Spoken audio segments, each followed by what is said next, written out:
The one-day seminar held by the Ghana Blind Union in partnership with Visio Ghana seeks to sensitize stakeholders on the challenges that parents with visual impaired children go through to take care of them.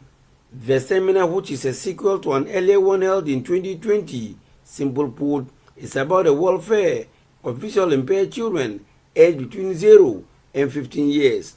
Executive Director of the Ghana Blind Union, Dr. Peter Obenasamo, noted that the age bracket of 0 to 15 years is carefully chosen because they are the formative years of the child's development, and if it is not managed well, it will lead to a bleak future for them.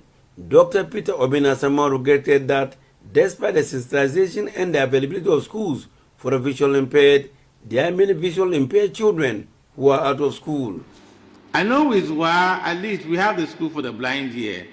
So we have some information about how to handle these children. But ladies and gentlemen, I regret to tell you that in spite of all this, there are still many children who are not in school. There are still many parents who even claim that they haven't even heard of education of blind children.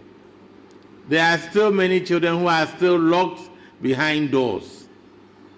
And there are still many situations where the children just grow up, and that is it. They just grow up without a future. He considered that the cost of learning materials for the visual impaired is very costly, but that should not deter parents of visual impaired children from taking them to school. Materials for blind persons are very expensive all the time, and they have always been so. For example, if I take a Perkins Braille, a Perkins Braille, which is writing equipment, will cost you about 12,000 Ghana cedis. Not the typewriter. Yes, it costs about 12,000.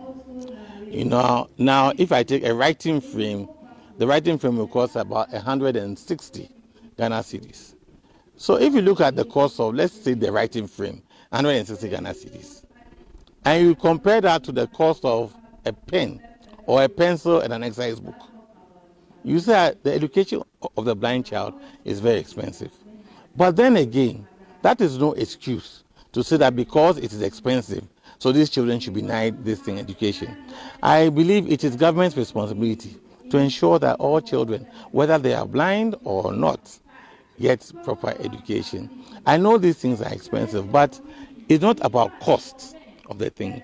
It's about the value that the things bring to the lives of this individual and ultimately the country as a whole, because this person will grow and contribute to our social environment. Right now we have blind teachers who are teaching sighted people, sighted children. So they are contributing to our society. The Ghana Blind Union Executive Director has this advice for parents of visual impaired children and the community. If a child is blind or partially sighted, I think the parents, please, it is your responsibility.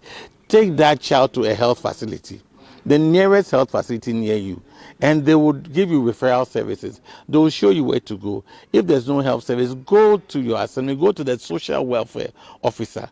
Tell the person this is your situation. Let him refer you. If that is not there, go to the school. You know that we have some certain schools, Wild School for the Blind, we have a coupon school for the blind. Any school, take the child there and seek guidance, seek advice. Don't keep your children indoors. Don't hide your children. The situation has changed. There's hope. And community, please.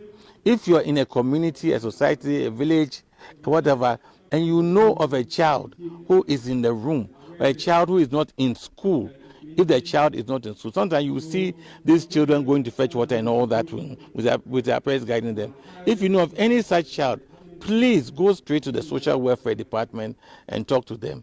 The workshop was attended by educationists, chiefs, queen mothers, religious leaders, and health practitioners. Reporting for Joy News, Rafik Salam. Wow.